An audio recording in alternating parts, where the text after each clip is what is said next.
Hi everyone, welcome back to part 3 of the Book 1 Cozies Club chapter by chapter for Murder in the Margins, the first book in the Open Book Mystery series by Margaret Loudon. I'm Di and this is my audio only reading vlog for this book. Today I will be reading chapters 7 through 9 and sharing my thoughts with you along the way. Due to the nature of this reading vlog, there will be spoilers, so if you haven't read these chapters yet, I suggest that you not listen to this recording until you do.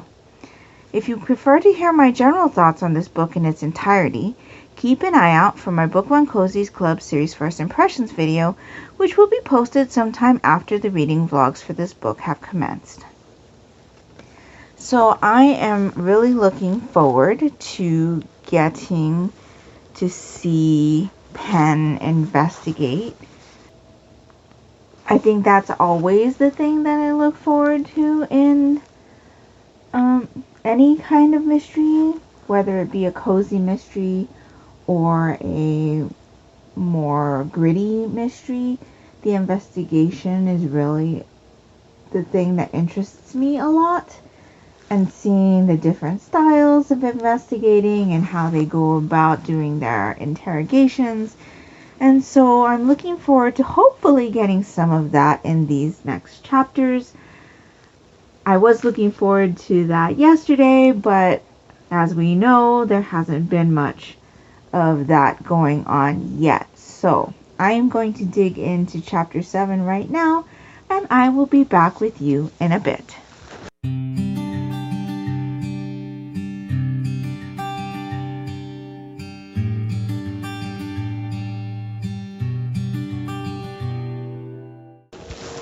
So I just finished chapter 7. I found it interesting that we started off with Regina's funeral.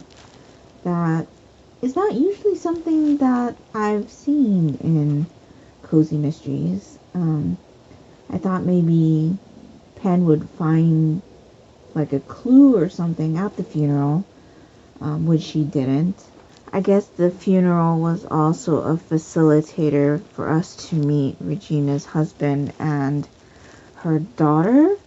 I did quite enjoy the fact that Pen had stumbled upon the notebook because the cat kind of showed her where it was.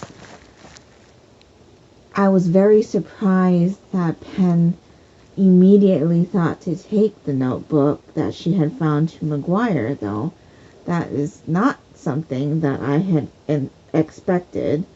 I mean, she looked through it a little bit and then decided to take it to McGuire. So, yeah, I was very surprised with that decision. I'm also very interested now to see why the entries had affected Mabel so much. That was quite curious. So yeah, lots of interesting things happened in this chapter. I'm going to dive into chapter 8 right now, and I will be back with you in a bit.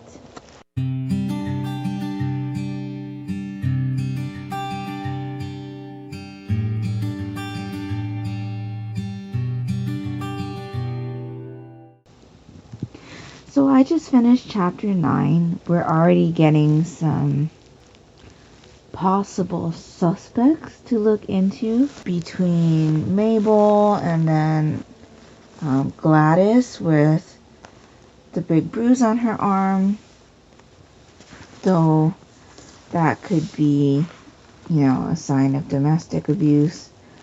It's too early to say at this point because we don't know much about those characters, or at least I don't feel like we know a lot about them.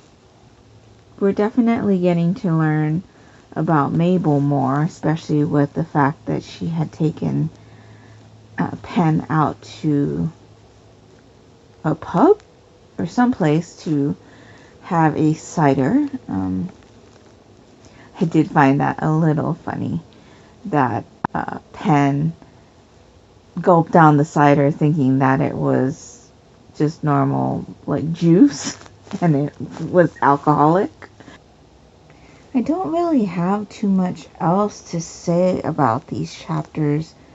I feel like I'm just trying to absorb a lot of the information right now and not look too much into little hints that are being thrown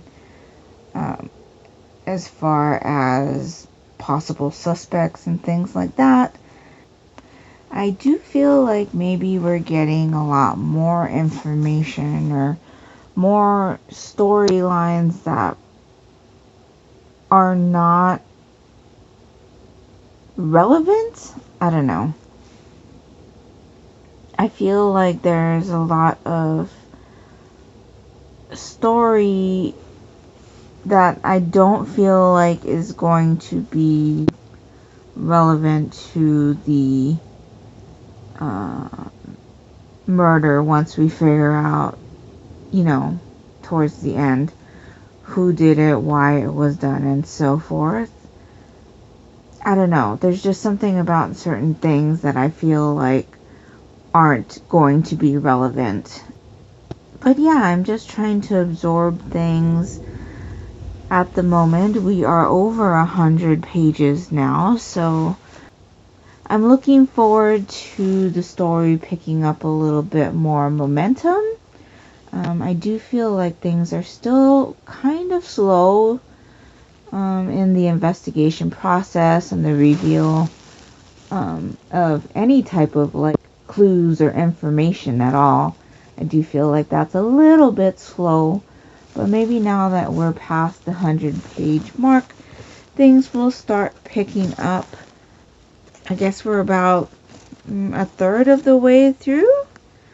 There's about 300 pages in this one, so yeah, we're a little over a third of the way through. So like I said, I'm looking forward to more momentum in this story, and that's pretty much all I have to say about tonight's chapters. Let me know what you thought of today's chapters down in the comments below. Who's your favorite suspect at this time? Or do you have an idea of who you're looking at the most? So that's all I've got for today. I will be back with you tomorrow for chapters 10 through 12. And I hope that you all have a great evening. Talk to you later. Bye.